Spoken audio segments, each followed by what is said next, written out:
Hello there and welcome back to Bill and the Boys. It's time for another Halloween horror. Now this one's a bit different, so rather than a spooky story as such, there is a story involved.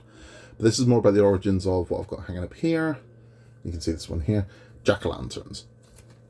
We've got a lot of traditions around Halloween and a lot of the kind of knowledge of what they are and why we do them is largely forgotten. I mean, the season itself is fairly weird. I mean, the whole principle of it is kids dress up as monsters and go asking for sweets, and we celebrate spooky things. Is odd. I mean, you try and explain it to somebody that doesn't celebrate Halloween, it's nigh on impossible. It's just a weird thing. So where do a lot of these traditions come from?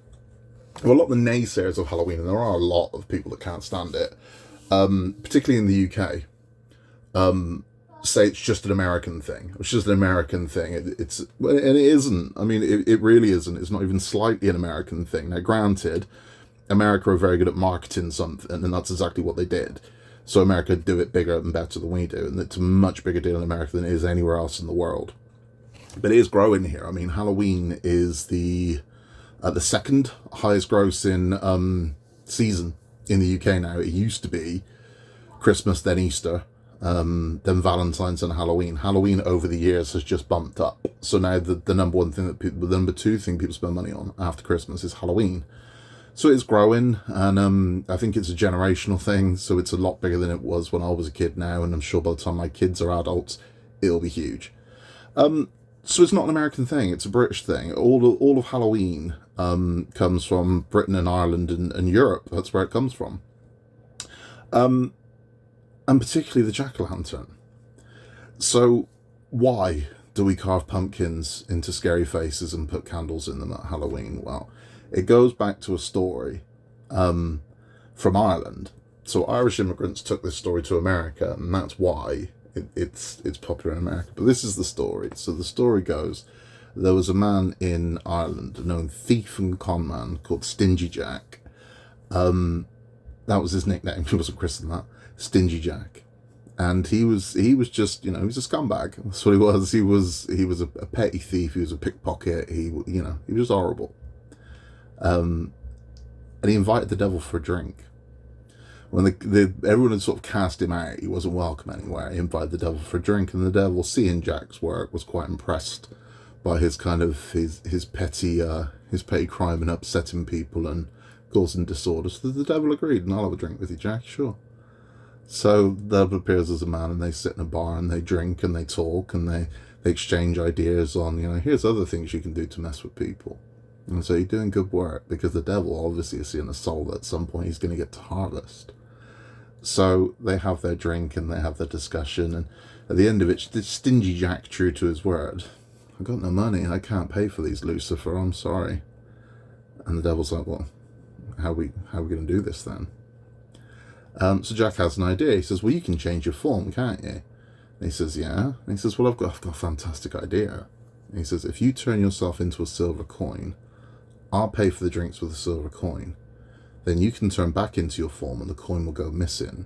The bar owner will blame the barman. The barman will say he never did it, and they blame one of the customers, and which cause all kinds of bedlam in the bar. The devil likes this idea. So he turns himself into a silver coin. Jack takes the coin, doesn't pay for the drinks. Jack just leaves with the silver coin. And he puts the coin in his wallet next to a crucifix, which blocks the devil from turning back into the devil. And he keeps him in his wallet for a year, walking around with the devil in his wallet stuck in there. Eventually he hears the devil's voice saying, we need to talk.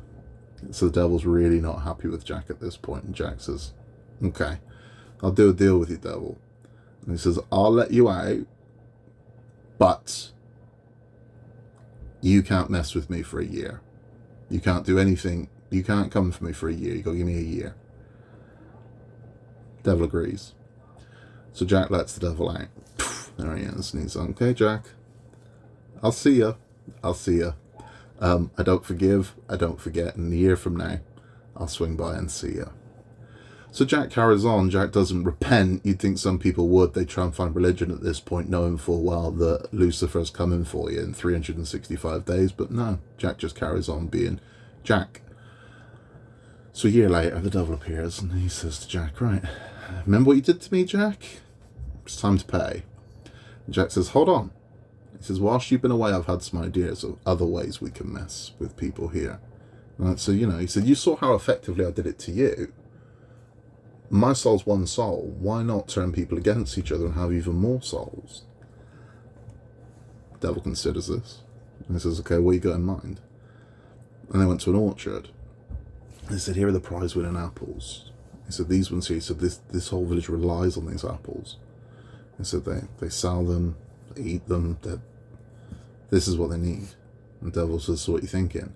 He says, I'm thinking you climb up the tree, throw all the apples down to me, we'll just toss them all straight in the river, just ruin this town. They'll all blame each other. They'll blame the guy that farmed it. They'll blame the kids for stealing them. They'll blame each other. They might turn one town against another town and create an angry mob. And the devil thinks, it's not a bad idea, that, Jack. So up the devil goes up the tree. As soon as he's up there, Jack carves a crucifix into the tree, trapping the devil up in the tree. And the devil says, right, you've done it again, ain't you, Jack? And he's like, stingy Jack, man. So the devil's not happy about the fact that he has kind of met, I wouldn't say his match, but a close equal. And he says, what's it going to be, Jack? I need out of this tree. And Jack says, you don't get to take my soul. That's the deal. And he says, when I die, you don't get to take my soul. He said, you can't mess with me in any way at all. But when I die, I'm not yours. He said, otherwise you'll stay in this tree for eternity.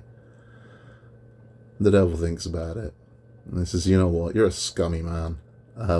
But you're probably going to send souls my way anyway. So, okay, it's a deal, Jack. Remove the crucifix, I'm coming down. So Jack removes the crucifix from the tree, and down comes the devil.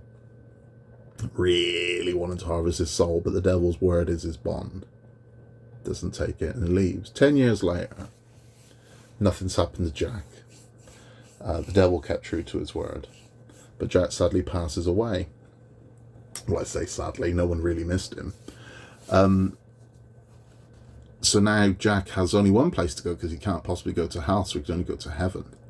So when he gets to heaven, he's pretty much told by God, you're not welcome here, Jack. Like, just because you can't go to hell doesn't mean you get to come here. And he says, so for you, it's purgatory. It's limbo. You will wander in darkness. And Jack says, you can't do this to me. He says, well, I can, Jack, and I have. And as an act of mercy, he throws Jack a lump of coal, a single burning lump of coal, and a turnip. And Jack carves out the turnip, and he puts the lump of coal into it, and he begins his wander through the dark, looking for anything that looks like salvation.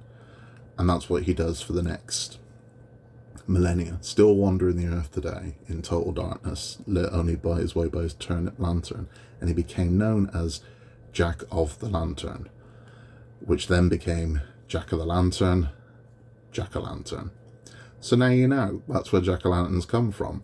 That's where the name comes from, that's why we do it, and that is the history of the jack-o'-lantern. It comes from Ireland.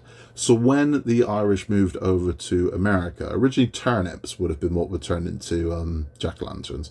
When they moved over to Ireland, it became pumpkins, because pumpkins were kind of seasonal squashes, things like that in America. And it was, if you can't carve a turnip, carve a pumpkin. So that's what they did. So now you know that is where jack-o'-lanterns come from, and that is the very strange story of Jack of the Lantern, and why we celebrate Halloween with pumpkins. That's it for this one. We will be back with another Halloween horror very soon, and all the other builds and fun stuff on the channel as well. If you enjoyed that, please hit the like button, and if you haven't yet, hit the subscribe button and join us for more Halloween horrors, more model building, and more fun stuff. In a world where you can be anything at all, just be nice, and we will see you on the next one.